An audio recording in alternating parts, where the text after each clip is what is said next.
Şovaysa narisnezleri aman bolsun demekçi.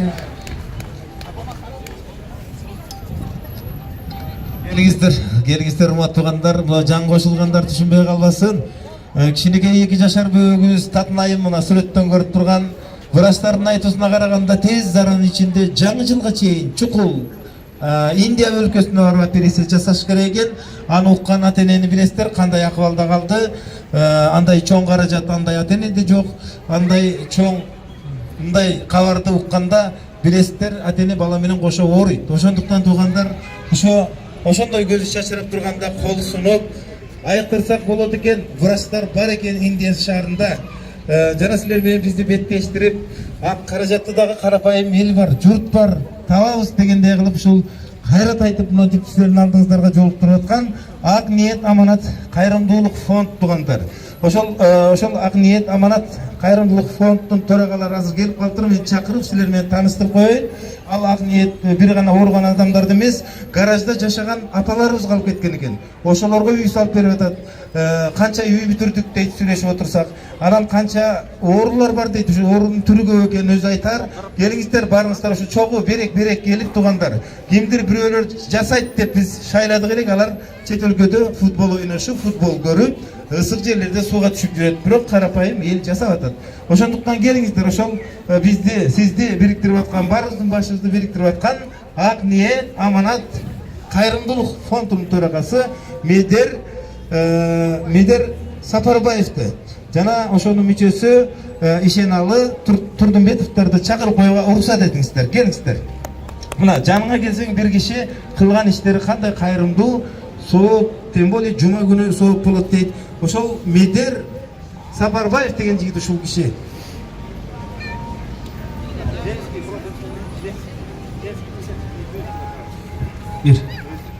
Ассаламу алейкум. Бишкек шаарынын тургундары, коноктору, касиеттүү, кайрымдуу, берешен кыргыз элим. Кудай буйрса мынакей Бишкек шаарынын шаардын так ортосунда бүгүн 8-9 марафон болуп отурат. Бул марафон кайрымдуулук марафон.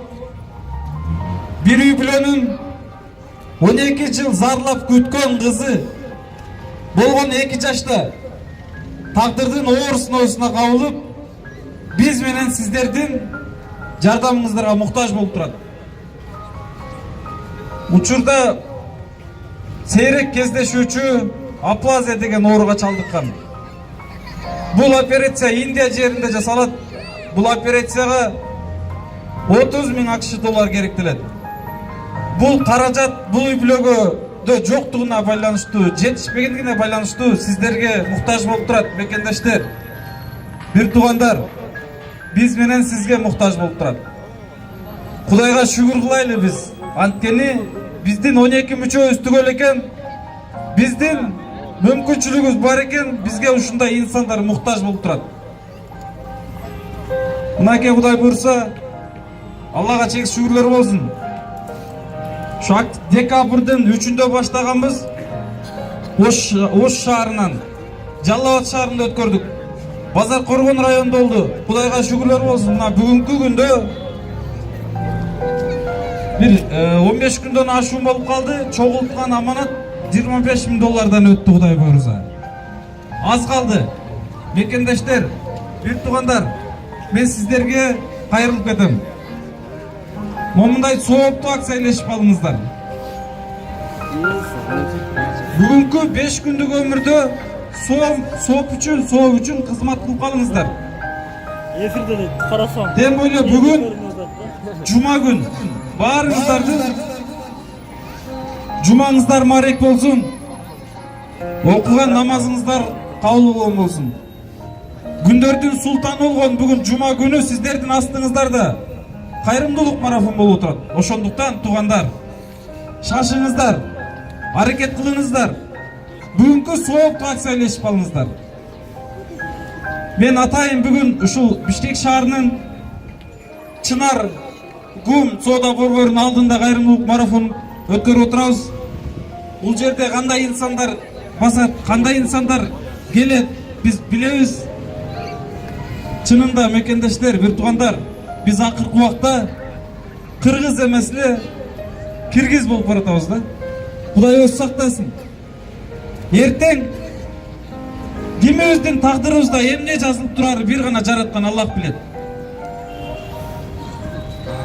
Туура эмгек менен таап атасыздар рызкыны. Бирок бир гана жараткан Аллах берип атат сиздерге ошол рызкыны.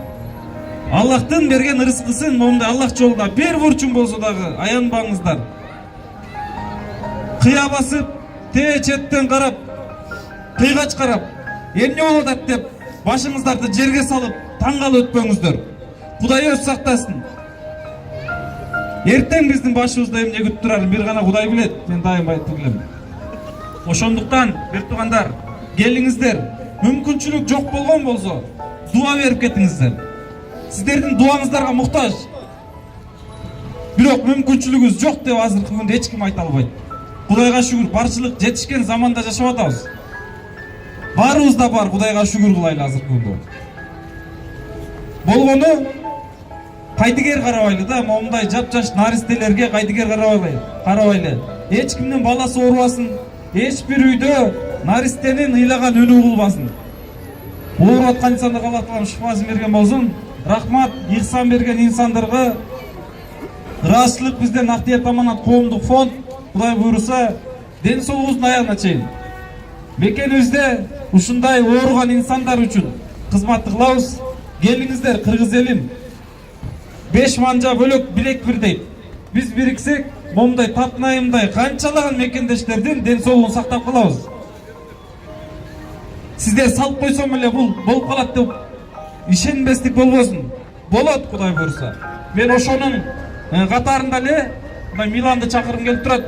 Милан келсин. Мына бул бир тууганыбыз ушудан так 4 ай мурун сиздердин астыңыздарга, сиздердин алдыңыздарга мекендештер, кыргыз элим ушул Миланды алып чыгып, ушул бир тууганыбыздын дагы ден соолугун сактап калалы. Боор оорусуна чалдыккан бул бала дагы. Бул операция Индияда өтүш керек эле. Келиңиздер, эки баланын атасы Миландын ден соолугун сактап калайлы деп бир ай тынымсыз аракет кылып отуруп, эл бар экен, журт бар экен, кайрымдуу сиздер бар экенсиздер. Мынакей Милан астыңыздарда турат.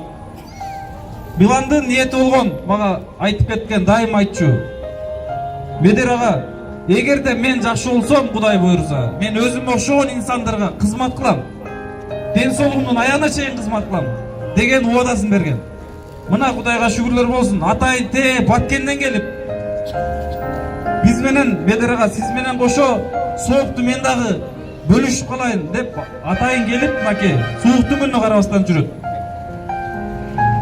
Соокту ар кандай, орусча айтканда варианттар менен ар кандай негизде изденсек болот. Бир гана акча салып коюу эмес. Соокту түшүнгөн адам түшүнөт мекендештер, бир туугандар.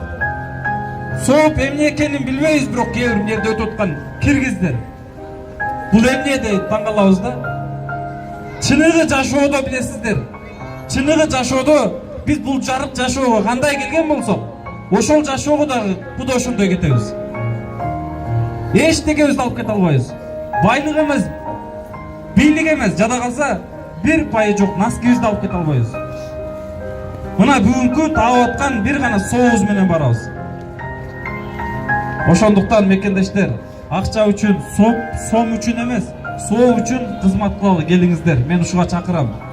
Мына Кудай буйруса Милан Аллах шифасын берсин, элиңе кызматты дагы да кылып атасың.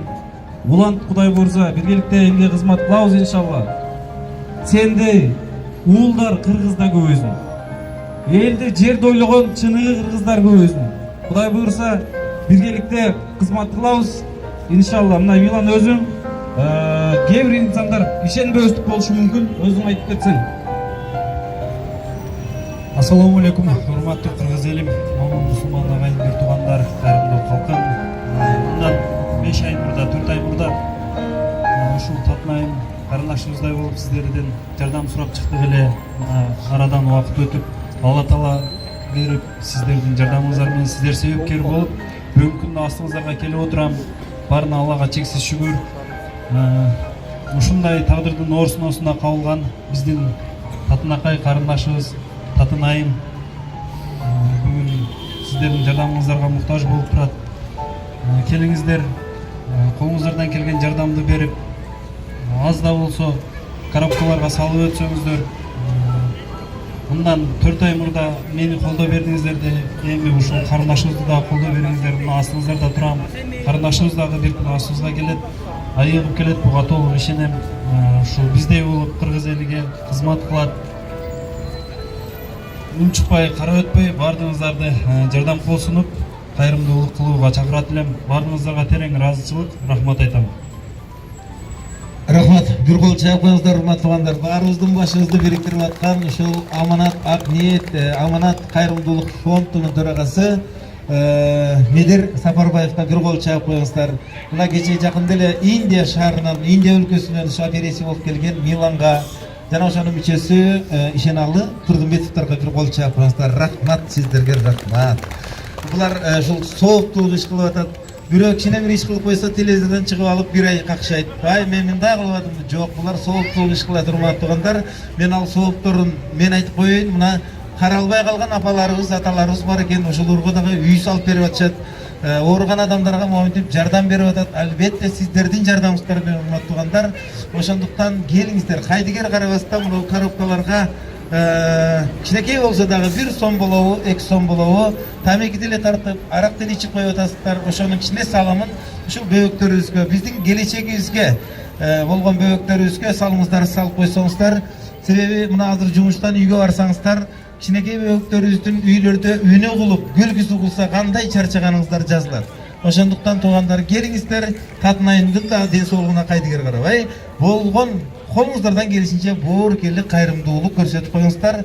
Урматтуу кылым карыткан улуу кыргыз элим, боорукер, кайрымдуу элбиз. Биздин тарыхыбыз да бар, бир гана кайрымдуу эмес, керек болсо боордош элдерге чейин жарым наныбызды сындырып берип келген калкпыз.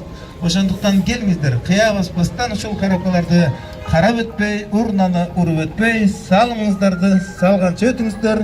Ал эми салган салымыңыздарга Алла ыраазы болсун. Бүгүн жума күн, ошондуктан кур кетпестен ошол концерт көргөнчө кетиңиздер деп концерт болуп аткан. Келиңиздер, анда эмесе ар бириңиздердин үйүңүздөрдө бөөктөрүбүздүн үндөрү, күлгүлөрү жаңырып турсун.